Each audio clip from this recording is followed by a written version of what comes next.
Ирээдүйн төлөвлөгөөний тухай ярихад present continuous цагийг ашиглаж сурцгаая.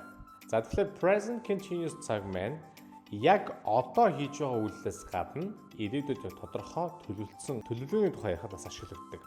За жишээлбэл I meet my friend tomorrow гэдэг meet бол тохиромжгүй. Энэ бол present simple цаг байна. Оронд нь am meeting яах нь утга зөв таарна. Би маргааш найзтайгаа уулзнаа гэсэн ирээдүйн төлөвлөгөөг ярьж байна. За хоёрдугаар жишээ. She goes to the dentist next week. За энэ яах нь goes to мэн бол тохиромжгүй. Яг present simple цаг бол ирээдүйг илэрхийлж болдог. Гэхдээ тогтсон хуваарийг илэрхийлж чад ашигладаг.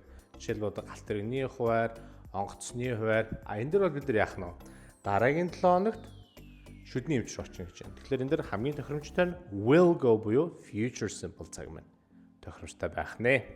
За тэгвэл сүүлийн жишээ. We a movie tonight. Алин зүгээр аль бэ? Comment хэсэгт бичиж үлдээгээрэй.